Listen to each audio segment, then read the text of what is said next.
શ્રી ઠાકોરજી કૃપા કરે અને કાં શ્રી વલ્લભ કૃપા કરે. આપણે તો વાર્તા પ્રસંગમાં આવે છે ને કે કૃષ્ણ રોજ સેવા કરતા શ્રીનાથજી બાબાની અને વિનંતી કરતા કે બાબા મનમાં એક મનોરથ છે કે વ્રજ ભક્તો સહિત આપની લીલાના દર્શન કરવા. અને શ્રીનાથજી બાબા મૌન થઈ ગયા, ના પાડતા. સેવા કરતા કરતા શ્રીનાથજીની ઉદાસ રહેવા લાગ્યા. એકવાર ગુસાઈજીએ જોયું, કહ્યું કે કૃષ્ણ આવા ઉદાસ કેમ છો? કહ્યું કે જયરાજ શ્રીનાથજી બાબા મારો મનોરથ પૂરો નથી કરતા. શું છે તમારો મનોરથ? મનોરથ એ છે કે શ્રીનાથજી બાબાને શ્રીઅંગની સેવા તો કરું છું, પણ મારે તો શ્રીનાથજી બાબાને વ્રજભક્તો સહિત લીલા કરતા દર્શન કરવા. હા તો ઠાકોરજીને વિનંતી કરો. ઘણી વાર વિનંતી કરી તો હા ઠાકોરજી શું કહે છે? પ્રભુ કહે છે કે તારો અધિકાર નથી, જયરાજ આપ કૃપા કરો. અને ત્યારે ગુસાઈજીએ કહ્યું, શ્રીનાથજી તો બાળક છે, ચાલ મારી સાથે. એટલે બાળક છે કે બાળક છે. અને હાથ પકડીને લઈ ગયા. વ્રજના એક ઘણી ઝાડીઓ હતી અને એ ઝાડીઓમાં બહાર કૃષ્ણ ભટ્ટને ઉભા રાખી અને ગુસાઈજી કહે છે આ ઝાડી ખસેડ. અને જ્યાં ખસેડી શ્રીનાથજી બાબા નિત્ય લીલાના પરિકર સાથે સૈયાજીમાં વિરાજેલા છે. સ્વામીજી બીડું આરોગાવી રહ્યા છે અને ગોપીજનો પંખો આદિ સેવા કરી રહ્યા છે. દડ દડ દડ દડ અશ્રુપાત થવા લાગ્યા. ગુસાઈજીના ચરણોમાં પડી ગયા કે વલ્લભ, હે ગુસાઈજી, આપના સિવાય જીવનો અધિકાર કોણ સંપાદિત કરી? જેને શ્રી વિઠ્ઠલનાથ વિચારે રે તેને પ્રગટ પદાર્થ ચારે રે.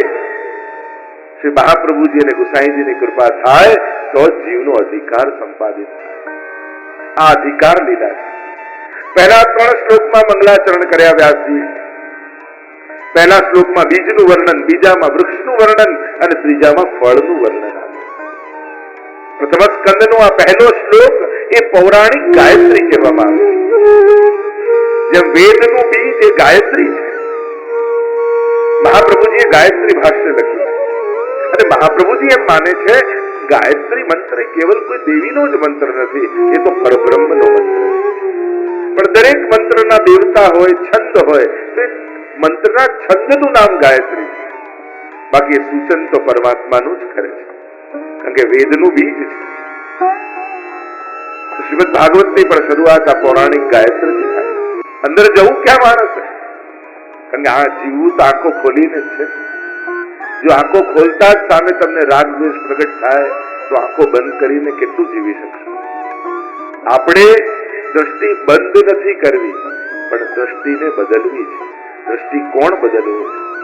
દુનિયાને જોવાનો દ્રષ્ટિકોણ બદલવો છે અને એ કાર્ય ભાગવત કરે છે. અહીંયા શ્રીમદ ભાગવતમાં અધોક્ષજ ભગવાનની ભક્તિને પરમ માનવામાં આવી છે. જ્યારે ભક્તિ પ્રગટી જાય છે ને ત્યારે આ ક્રોધ, લોભ, ઈર્ષા, દ્વેષ આ તો બધું ખરી પડે છે અને કાઢવાની જરૂર જ નથી પડતી. જે દિવસે પરમ પ્રેમ પ્રગટ થઈ ગયો મનુષ્યના હૃદયમાં, અને જ્યારે માણસ પ્રેમમાં હોય ત્યારે સુંદર બની જાય, ત્યારે બધા દુર્ગુણો જતા રહે સહજ. અધોક્ષજ ભગવાનની ભક્તિ જ મનુષ્યનું પરમ કલ્યાણ કરી શકે છે. પણ ભક્તિને 2 વિશેષણ આપ્યા છે, અહેતુકી અને અપ્રતિહતા. એક અહેતુકી ભક્તિ હોવી જોઈએ. ભક્તિમાં ક્યારે કોઈ પ્રકારનો સ્વાર્થ ન હોવો જોઈએ. ભગવાન પાસે સુખ માંગો નહીં, ભગવાનને જ સુખ માનો. આપણે સુખ માંગીએ છીએ, પણ સુખ માંગીએ એનો અર્થ એ થયો કે તમે એક પ્રકારથી દુઃખ માંગ્યું. કારણ કે જ્યારે જ્યારે કોઈ પણ નાશવંત વસ્તુ સુખ રૂપે માંગો છો તે થોડા દિવસમાં દુઃખનું રૂપ ધરવાની છે. ભગવાને ઘણી વસ્તુ છે ને દ્વંદ્વમાં બનાવી છે, ડબલ બનાવી. દિવસ હોય તો રાત, અને કોઈન હોય, કિંગ હોય તો પાછો ક્રોસ, હેડ એટલે કે ટેબ. તમે હેડ એવો સિક્કો માંગો છો સુખ રૂપે, પણ એની પાછળ દુઃખ છે. કારણ કે નાશવંત વસ્તુ કાયમ માટે કોઈના સુખનું કારણ બની જ ન શકે. એ જ ગમતી કાર વર્ષ પછી દુઃખનું કારણ થશે. એ જ ગમતા સ્વજનો ક્યારેક જીવનમાં દુઃખના કારણ થશે. અશોચ્યાનંદ શોચસ્તમ પ્રજ્ઞા બાબાંશ વાસુતે. ગીતાજીમાં પણ ભગવાન કહે છે ને, ન શોક કરવાની વસ્તુનો તો શોક કરે છે. નથી આપણે શાશ્વત નથી આપણે માંગેલી વસ્તુ શાશ્વત, એટલે બંનેનું કાયમ સાથે રહેવું સંભવ જ નથી. છૂટવું એ આવશ્યક અને સત્ય જ છે, અને એટલા માટે માંગેલું સુખ એ જ એક દિવસ દુઃખનું કારણ થતું હોય. એટલે ભગવાન પાસે સુખ માંગો નહીં, ભગવાનને સુખ માની લો. અને જેણે જેણે ભગવાનને સુખ માની લીધા એના જીવનમાં દુઃખો સમાપ્ત થઈ ગયા. કારણ કે એક વસ્તુ નિશ્ચિત છે, સુખ એ ક્યારે પણ દુઃખનો વિરામ યા અંત ન હોઈ શકે. દુનિયાનું કોઈ પણ સુખ એ દુઃખનો અંત નથી. એ જ સુખ કોઈ નવા દુઃખની શરૂઆત છે. તો દુઃખનો અંત ક્યાંથી આવે, કઈ રીતે આવે? તો કે સાચા દુઃખનું ભાન એ જ આપણા સંસારના દુઃખનો અંત લાવી શકે. તો સાચું દુઃખ આ જીવનનું કયું છે? તો કે ભગવાન કૃષ્ણથી વિકુટા પડે હજારો જન્મોનો અંતરાય થયો છે. અને જે હૃદયમાં તાપ ક્લેશનો આનંદ જેને તિરોધાન થયો છે, એવું હું જીવ ભગવાન કૃષ્ણની પ્રાપ્તિને માટે. અરે હું તો ભગવાનનો અંશ છું, એનો ટુકડો છું. આત્મા પરમાત્માનો એક અંશ છે, અને ફરી ક્યારે પરમાત્માની પ્રાપ્તિ થશે? એ ભગવદ વિરહના દુઃખનું ભાન, જ્યારે આત્માના દુઃખનું ભાન થશે ત્યારે જ મનના દુઃખો સમાપ્ત થઈ જશે. બાકી દુનિયાના ગમે તેટલા સુખો મેળવી લો, પણ એ સુખો ક્યારે પણ દુઃખના અંત નહીં લાવે. સાચા દુઃખનું ભાન એ જ મનના કલ્પિત દુઃખોનો અંત લાવી શકે. એટલે જ કહ્યું પરમાત્મા જ સુખરૂપ છે. આ હેતુકી અને અપ્રતિહતા કેવી ભક્તિ? અખંડ ભક્તિ. અને પ્રણામ કરવાથી શું? પ્રણામ કરવું એ કેટલી મોટી સાધના છે.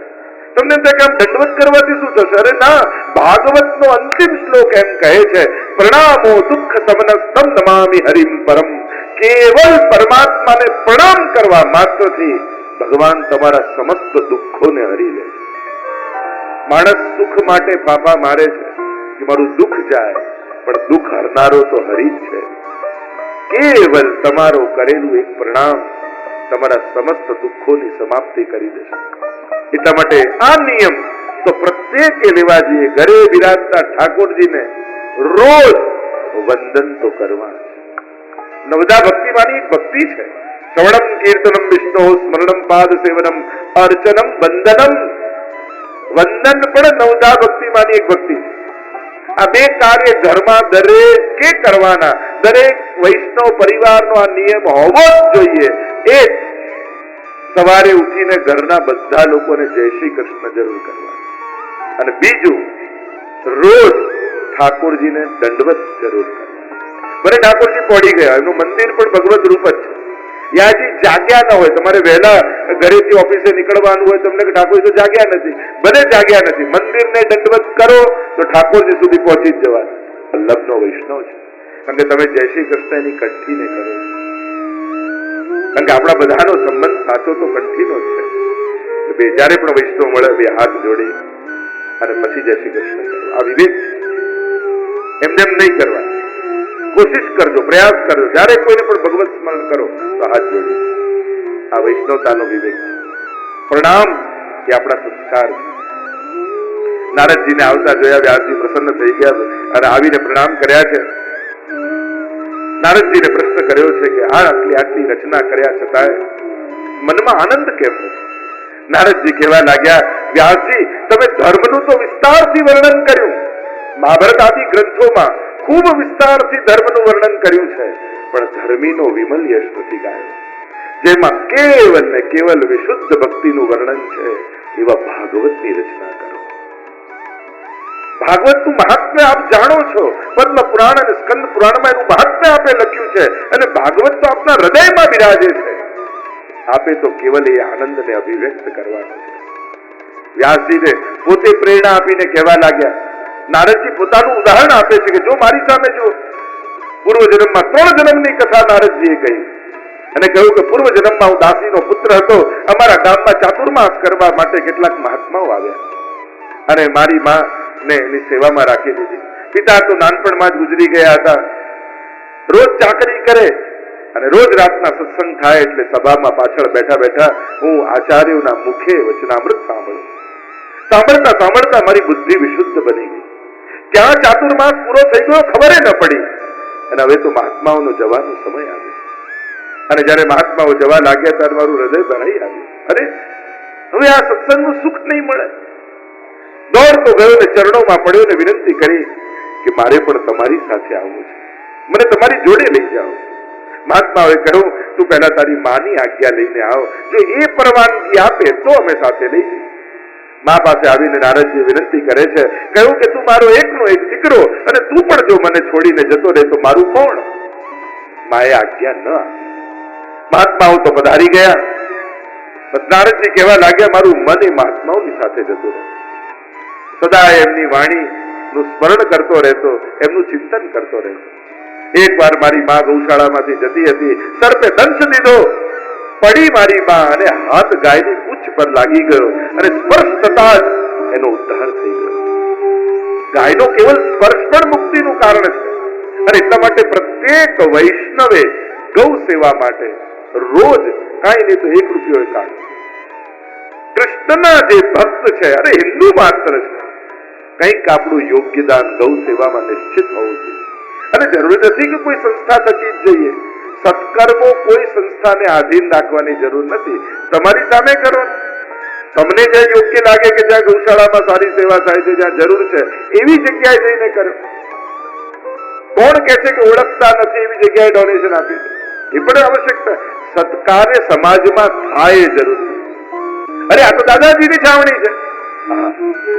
અંદર જા, ચરણોનો સ્પર્શ કર અને તને જે આપે એ લઈને બોલ્યા વગર બહાર આવી જાય. અને કદાચ પૂછે કે કોણ લઈને આવ્યું તો મારું નામ તો કહેતી. અને દ્રૌપદી અંદર પ્રવેશ કરે. દાદાજી ધ્યાનમાં મગ્ન છે અને ધ્યાન અવસ્થામાં જ્યાં દ્રૌપદી આવીને ચરણોના સ્પર્શ કરે છે. અને ભીષ્મજીને એમ કહ્યું કે દુર્યોધનની પત્ની આવી અને બંને હાથ ઊંચા કરીને કહ્યું, અખંડ સૌભાગ્યવતી ભવ. અને જ્યાં આટલું દાદાજી બોલ્યા અને દ્રૌપદીનો તો આનંદ પાયો અને દાદાજી બહુ મોટી કૃપા આપે કરી. હવે એકે પાંડવોમાંથી આપ એકેને મારી ન શકો.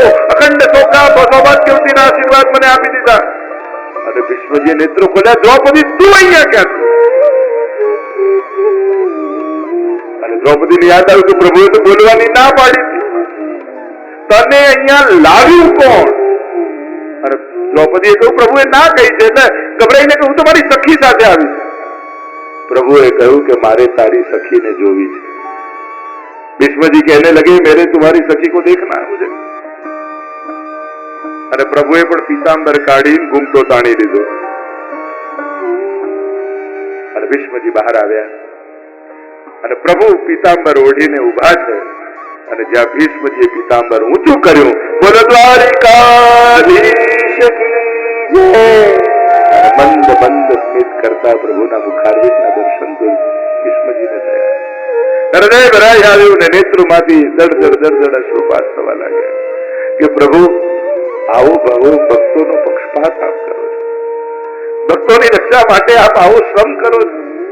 તો વચન આપો મને, મારો પણ જયારે અંત સમય હોય ત્યારે આ જ મધુર સ્મિત કરતા મુખારવિંદના દર્શન આપવા આપ સામેથી પધારશો. અને પ્રભુ વચન આપે છે કે હા દાદાજી, હું વચન આપું છું કે આપનો અંત સમય હશે ત્યારે હું દર્શન આપવા આવીશ. અને પ્રભુને એ વચન યાદ આવ્યું. ભીષ્મજીને દર્શન આપવા ઉત્તરાયણની પ્રતીક્ષા કરી રહ્યા છે. ભીષ્મજી એમ કહેવાય કે દક્ષિણાયન ઉત્તરાયણ સૂર્યની ગતિ ને ઉત્તરાયણમાં દેહ છૂટે તો સદગતિ થાય. પણ આચાર્ય અર્થ કર્યો, ઉત્તરાયણ કોઈ સમયની રાહ નથી જોતા. ઉત્તરા એટલે અભિમન્યુની પત્ની ઉત્તરા અને અયન એટલે નિવાસ. જેણે ઉત્તરાના ગર્ભમાં નિવાસ કર્યો એવા પરમાત્માની પ્રતીક્ષા કરી રહ્યા ભીષ્મજી. બાણ સૈયા ઉપર કુરુક્ષેત્રના મેદાનમાં સૂતા છે ભીષ્મજી. આખું શરીર બાણોથી વિધાય અને બાણની સૈયા છે. શ્વેત કેશ, શ્વેત દાઢી અને શ્વેત વસ્ત્રો, પણ મુખ ઉપર એ જ શાંતિ અને તેજ. નેત્રો બંધ કરીને બાણ સૈયા પર સૂતા વિશ્વજી સમાચાર મળ્યા કે પ્રભુ આવે છે. અને ધીમે રહીને વિષ્ણુજીએ પોતાના નેત્રો ખોલ્યા અને સામે એ સુંદર મુખારવિંદના દર્શન કર્યા. અને બંને નેત્રોના ખૂણામાંથી દડ દડ દડ દડ અશ્રુપાત થવા લાગ્યા. પ્રભુ, મને ભરોસો હતો કે છેલ્લી ઘડી આપ સામે આવશે અને એટલા માટે આપના માટે મેં એક ભેટ બચાવીને રાખી છે. નક્કી કર્યું હતું કે જીવનના અંત સમયમાં આપના ચરણોમાં ધરીને જઈશ. અરે, આ બાણ સૈયા ઉપર સુતા ને કઈ ભેટ? અને ભીષ્મજી સ્તુતિ કરતા બોલ્યા,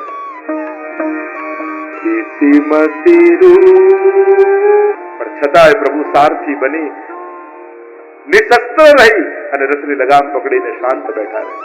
વિશ્વજીને થાય છે બાણ તો છોડું પણ બરાબર લાગતા નથી, એટલે હવે તાક્યું અર્જુન તરફ.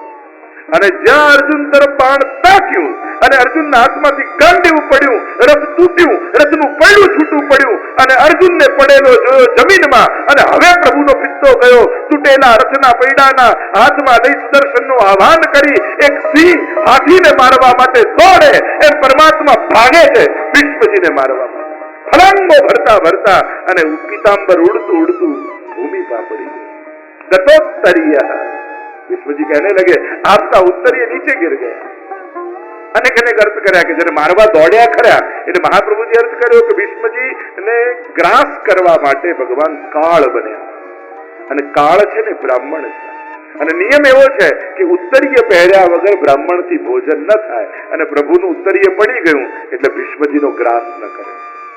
એક અર્થ એમ કર્યો કે વિષ્ણુજીના મનમાં મદ આવ્યો કે જો ભગવાનને વચન છોડાવ્યું ને હું જીત્યો, ભગવાન હાર્યા.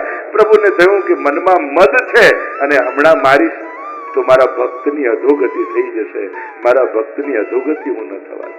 એટલે પ્રભુએ ન માર્યા.